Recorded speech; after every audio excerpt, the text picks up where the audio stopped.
Hello students, आज हम हिंदी वसंत भाग 3 कक्षा 8 के हिंदी के पाठ 1 ध्वनि नामक कविता का अध्ययन करेंगे। इस कविता के रचयिता हैं सूर्यकांत त्रिपाठी, जिन्हें हम निराला जी भी कहते हैं।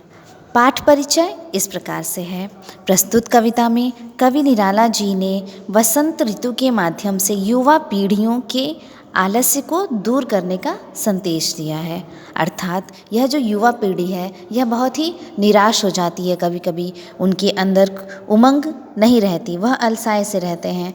उसी आलस्य को दूर करने के लिए कवि ने इस कविता के माध्यम से प्रकृति का बहुत ही अद्भुत वर्णन किया। इस कविता के द्वारा कवि ने मानव के मनोभावों को दर्शाया है। वह कहते हैं कि अभी तो वसंत रूपी यौवन की शुरुआत हुई है, अभी मेरा अंत नहीं हो सकता। कवि हताश, परेशान, उदास लोगों के जीवन से उदासी और आलस्य को दूर कर देना चाहते हैं। शुरू करते हैं आज का पाठ। सबसे पहले हम काव्य पाठन करते हैं। पाठ 1 ध्वनि। अभी न होगा मेरा अंत, अभी अभी ही तो आया है मेरे वन में मृदुल वसंत। अभी न होगा मेरा अंत। हरे हरे ये पात, डालियाँ कलियाँ कोमल गात, मैं ही अपना स्वप्न मृदुल कर फेरूंगा निद्रित कलियों पर जगा एक प्रत्युष मनोहर। पुष्प पुष्प से तंद्रालस लालसा खींच लूँगा मैं, अपने नवजीवन का अमृत सहर्ष सींच दूँगा मैं। द्वार दिखा दूँगा फिर उनको, है मेरे वे जहाँ अनंत। अभी न होगा मेरा अंत, अभी न होगा मेरा अंत। अब हम पाठ का अर्थ समझ लेते हैं। अभी न होगा मेरा अंत, अभी अभी ही तो आया है मेरे वन में मृदुल वसंत। अभी न होगा मेरा अंत। हरे हरे ये पात, डालियाँ कलियाँ कोमल गात, मैं ही अपना स्वप्न मृदुल कर फेरूंगा निद्रित कलियों पर जगा एक प्रत्युष मनोहर। प्रस्तुत पंक्तियों में कवि ने वसंत ऋतु के माध्यम से युवा पीढ़ियों का आलस्य दूर करने का संदेश दिया है।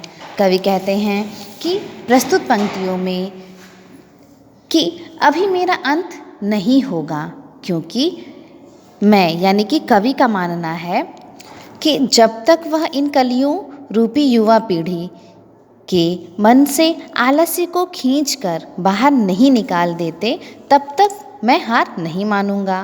कहने का तात्पर्य है कि इस वसंत के आने पर जिस प्रकार चारों तरफ हरियाली छा जाती है, प्रकृति सुंदर एवं रमणीय हो जाती है, उसी प्रकार मैं अपने कोमल हाथों को इन सोए हुए निराश कलियों से तात्पर्य यहाँ पे युवाओं से है, इन सोए हुए निराश युवाओं पर अर्थात कि यह जो कलियां हैं उन पर हाथ फेर कर नई सुबह जागृत करूंगा, अर्थात नए सवेरे को उजागर करूंगा।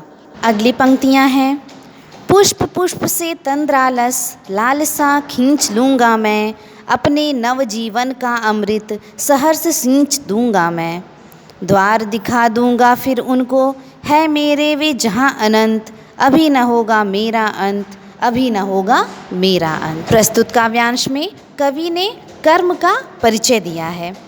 कहने का तात्पर्य है कि यह जो पंक्तियां हैं इसमें कवि कहते हैं कि मैं एक एक फूल से आलस्य निराशा को खींच लूँगा, अर्थात कि आलस्य में पड़े युवकों के मन में नए जीवन का अमृत प्रसन्नता से भर दूँगा।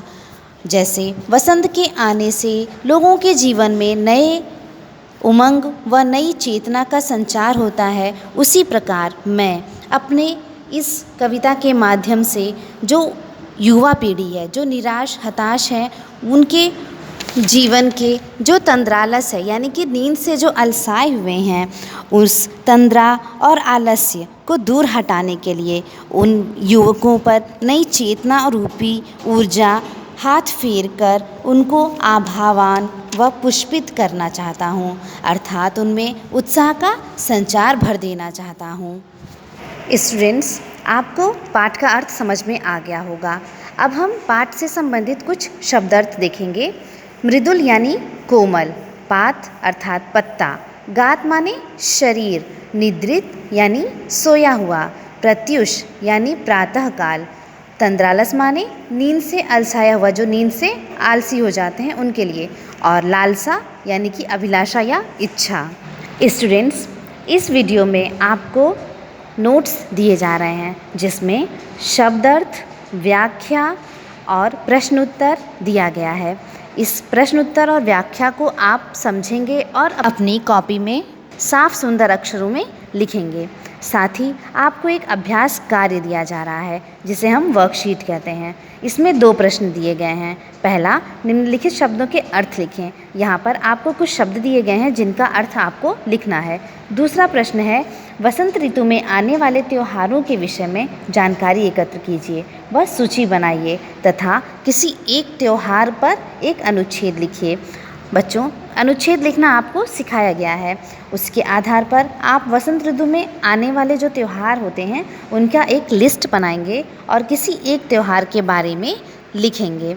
यह सभी काम आप अपने फेयर कॉपी में करेंगे साफ सुंदर अक्षरों में। पाठ यहाँ समाप्त हो गया। Thank you. Have a nice day.